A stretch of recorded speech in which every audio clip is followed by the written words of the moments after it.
नमस्कार, आप देख रहे हैं समाचार नेशन। हमारे साथ उत्तर प्रदेश के भारतीय जनता पार्टी के उपाध्यक्ष और एमएलसी धर्मेंद्र सिंह जी मौजूद है, जो नेताजी सुभाष चंद्र बोस की जयंती पे माल्यार्पण करने आए हैं और इनसे कुछ चर्चा करते हैं। आज नेताजी की सुभाष चंद्र जयंती, क्या कहना चाहेंगे?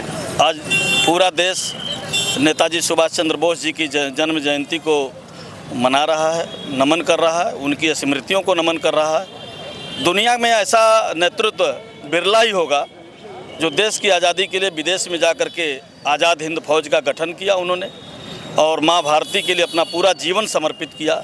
नेताजी सुभाष चंद्र बोस आज हमारे बीच तो नहीं हैं, लेकिन देश के युवाओं में सदियों तक वो हृदय में हमेशा जीवित रहेंगे, जो उन्होंने देश के लिए अपना सर्वोच्च बलिदान दिया है।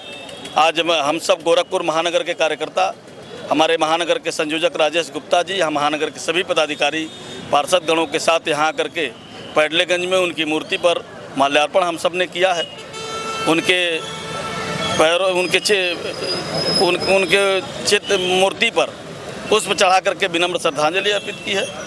नेताजी सुभाष चंद्र बोस के जीवन से देश के युवाओं में देशभक्ति का जज्बा हमेशा पैदा होता रहेगा और यही कारण है कि हम लोग आकर के हर वर्ष नेताजी सुभाष चंद्र बोस की जन्म जयंती को मनाते हैं। बात की राजनीति में 2027 का चुनाव आने वाला है, क्या रणनीति है?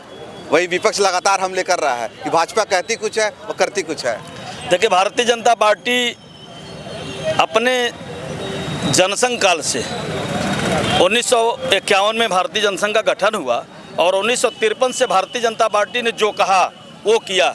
1953 में भारतीय जनता पार्टी ने अपने तत्कालीन अध्यक्ष डॉक्टर श्यामा प्रसाद मुखर्जी के बलिदान के समय संकल्प लिया था कि जब कभी हम सत्ता में आएंगे तो धारा 370 ख़त्म करेंगे, और वो समय आया कि 5 अगस्त 2019 को इस देश से धारा 370 समाप्त हुआ। भारतीय जनता पार्टी ने 1964 में कहा था कि जब कभी हम सत्ता में आएंगे तो भारत को परमाणु शक्ति संपन्न राष्ट्र बनाएंगे, और वो 1998 में 13 मई और 11 मई को परमाणु पोखरण विस्फोट करके अटल बिहारी वाजपेयी जी ने दुनिया के शक्तिशाली राष्ट्रों के कतार में भारत को खड़ा किया। भारतीय जनता पार्टी ने 1989 में कहा था जब हम कभी सत्ता में आएंगे तो अयोध्या के उस गर्भगृह पर प्रभु श्री राम का भव्य मंदिर बनाएंगे, और वो संकल्प भी 5 अगस्त 2020 को प्रधानमंत्री मोदी जी ने वहाँ पर पूरा किया।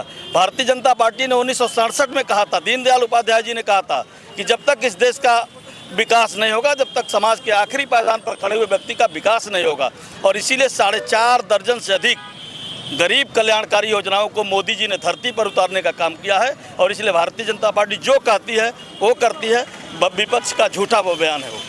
बंगाल चुनाव आ रहा है और बिहार में नहीं, आपने भी बिहार में गए हैं, जगह जगह रणनीति, बिहार में जीत भी हुई है। बंगाल के चुनाव में क्या करना है? ममता लगातार हमला कर रही है, ममता बनर्जी लगातार हमला कर रही है।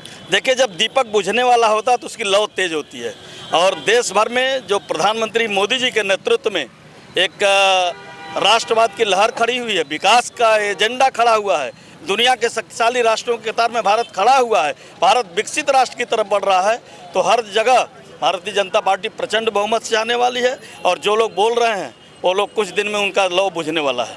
धन्यवाद। ये थे हमारे साथ बातचीत करने के लिए धर्मेंद्र सिंह जी। भारतीय जनता पार्टी की बड़ा जीत होगी, इन्हीं सब खबरों के लिए बना रही है समाचार नेशन। वर्मा अपने साथी समीर के साथ।